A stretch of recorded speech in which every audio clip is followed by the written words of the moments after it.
my name is Marcus and welcome to Tabletop Reviews, where today I'm again previewing a board game. Today I'm having a look at New York Zoo, game from Uwe Rosenberg. It came out in 2020 and I very recently actually got it from an auction, I think. Was it the charity auction or was I can't remember. I bought a few games off a charity auction and just some I bought. So I can't remember if this was one of the ones from charity auction. But still, let's head to the table, see how it's played, how it's set up and how it's played, and then head back up here for my final thoughts. Here we are at the table. Let's set up the game for 3 players. Empty. Remove the rulebook here. Just put it in here. Alright, so there's some simple steps to the setup. We're going to start off by grabbing the central, long central board thing here. Put it in the middle of it all. Then the box of animals shall be put somewhere in the middle so everyone can see it. Some of these areas here are called bays, and in those are where you will put all of your tiles that you will build in your zoo. And they're all marked with having 3 different ones in 3 different colors. So you have very light green, medium light green, medium dark green, and completely dark green. Of course, you simply distribute the correct colors at the correct places. Starting with the lightest color. So it should be the darkest color on top. Then you will grab your large elephant meeple and place it where the red circle or red dot is at. Then you'll grab your attractions, as they're called.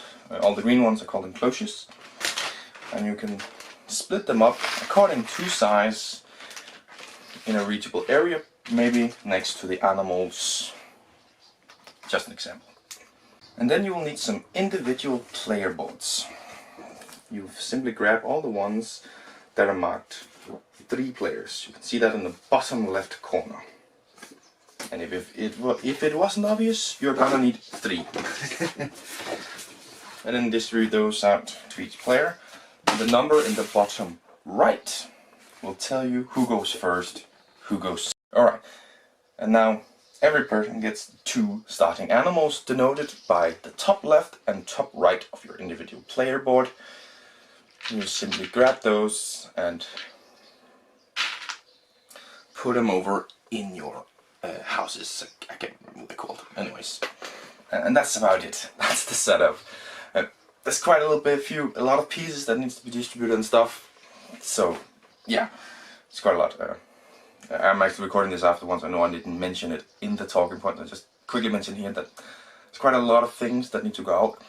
But if you've played a couple times, then it's easy enough. You know, just gotta remember. You know, follow the colors here and to do what it says there.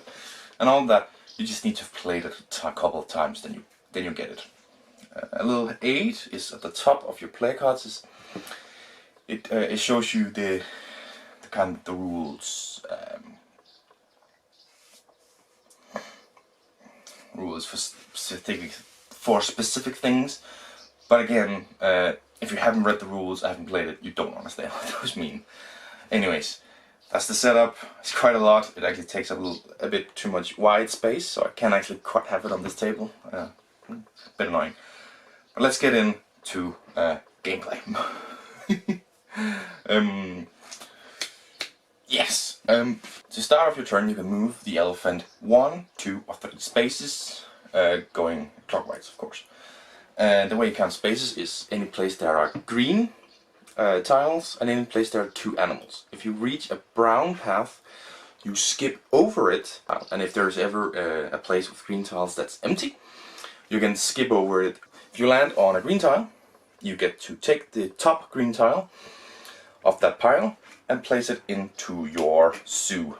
If you land on one of the blue spaces with animals, you get to grab 1 of each of those animals. And then you get to place them in your zoo or in your storage area. If you grab an animal, you also get to take an animal from your storage area of the same kind to kind of empty out your storage area. Because of course you want animals.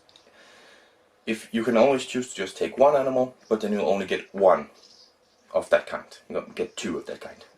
If you skip over a brown path, then the animal shown will well, they'll multiply, let's call it that. Basically, if you have 2 of that kind of animal in an enclosure, then you will get a 3rd. That's basically what you do on your turn. Now everything after this is kind of just what might happen because of that. One thing I want to mention is if you have 3 of an animal in an enclosure, you can use a tile. This, I'm just going to show it here in camera, to kind of put down instead of those 3, and then you have, you know, it counts as 3. It's pretty neat. If you're a lot of players, you might run out of these ones. But anyways, when you take an animal and place it in, a few things might happen. 1, nothing at all, because it's the first animal you place into that field. 2, of course, if you have 2 and you skip over a brown path, you get an extra one. If you place an animal that completely fills up an enclosure, a green space, you get to empty that green space and grab any attraction that you want. And you get to keep one of those animals. That's about it, yeah. Those are the rules. It's quite a simple game actually, but of course there's a few things to think about as you move. Final thoughts thing, yeah. The aim of the game is to be the first person to fill out your brown spaces on your player board, and therefore being player number 1 means you have a few more spaces to fill out other than player 3, but you have the advantage of starting the game, and you play 2 being second. So it does well there to kind of balance it out, to make it pretty fun. Oh boy, I haven't touched everything. There's a few things to keep in mind, but as soon as you get to play the game, it's quite simple and easy enough. But I do believe that I've talked about everything that there is to talk about within the rules and stuff now. So yeah, yeah. Let's head back up to my final thoughts. And there we are. That's how you play the game and set it up and are ready to, you know, play, whatever. I'm a little bit down here. I can't remember what I'm supposed to say. But luckily I have written it down right here. So, we're of course going to be starting off with... I'm getting a bunch of mails. Sorry. We're of course going to be starting off with how the gameplay is. I think 2 words I would put to it is strategic and reactive. Because you can kind of strategize and be like, okay, maybe they move 2 and then I can move 3, or how many you can move, right? But it's also kind of reactive, because if they move too far or too short, not far enough, then you have to kind of react to that and be like, okay, what can I do instead? How can I use it? And of course, it's simple enough. Move the elephant around, pick up whatever it lands on or what it jumps over or whatever, and play it in.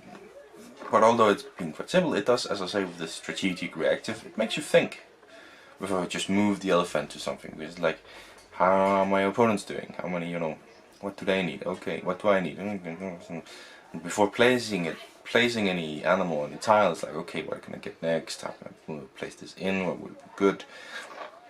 All these things. It's there's multiple things to think about before you just do something, but luckily you have some time to think about it.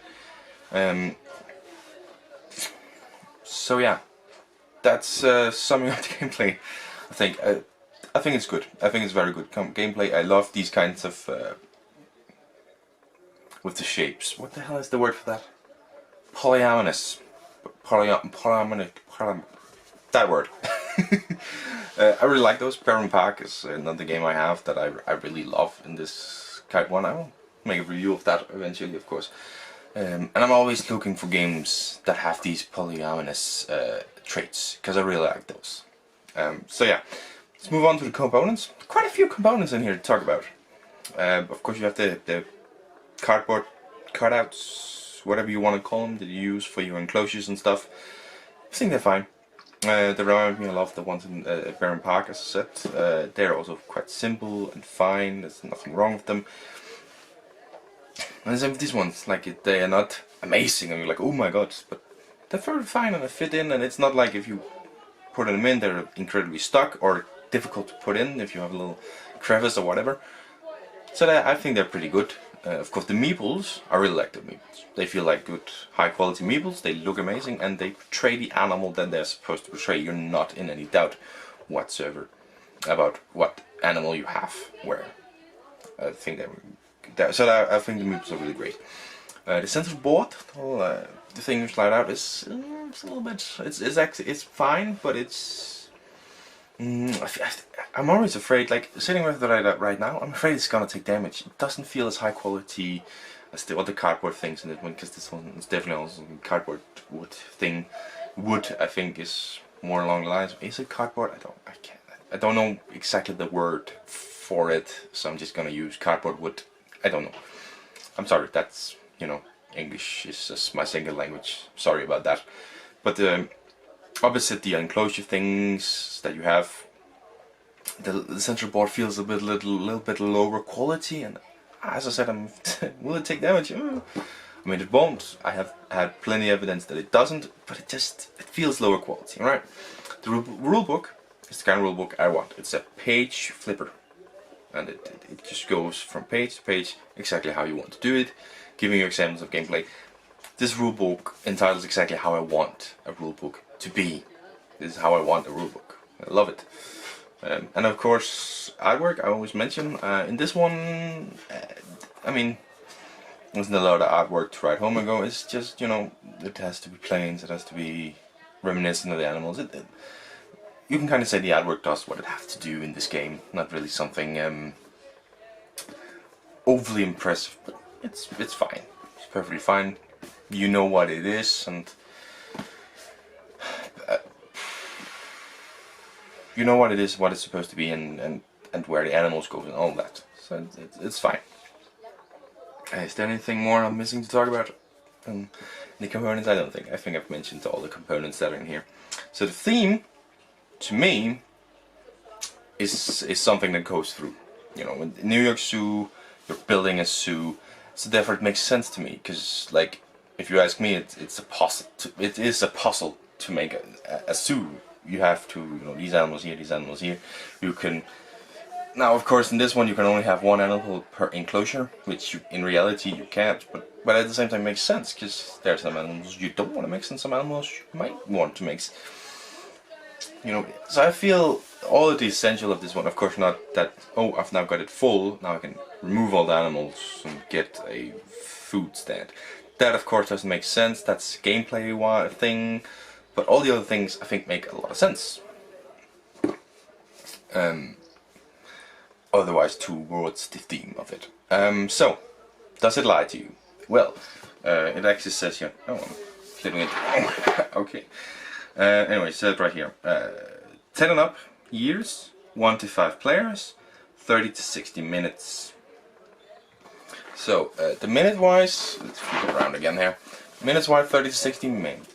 Very close, of course, a learning game might take longer, more players take longer, but yeah, 30 to 60 minutes sounds about right, about what you would expect. 10 and up, I mean, there isn't really anything written, you just kind of have to understand to move the elephant and see what it is that is on there.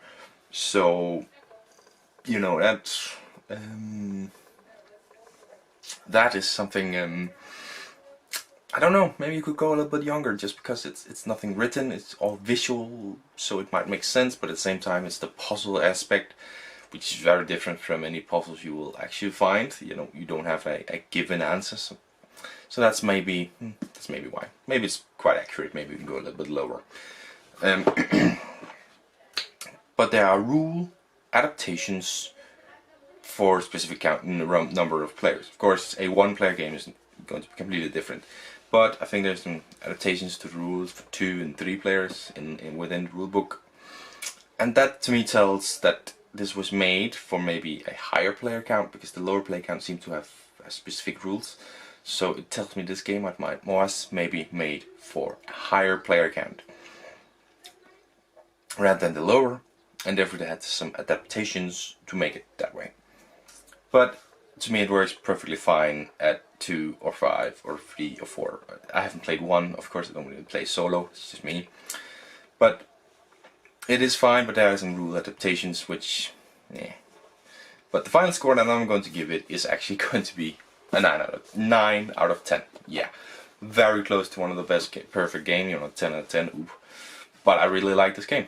As I said, I love the theme. It's an animal theme. It's a zoo theme. That's my kind of freaking theme. And just the gameplay of the polyamorous. It's perfect fine how you get them with moving the elephant. I think all of this comes together to make a really great game that thematically fits. So yeah, and as I said, with rule adaptations, yes, but it has a widespread range of players you can be. So I think it's a really great game. 9 out of 10, and of course, am I keeping it? Yes. The answer is yes. I am in fact keeping this game.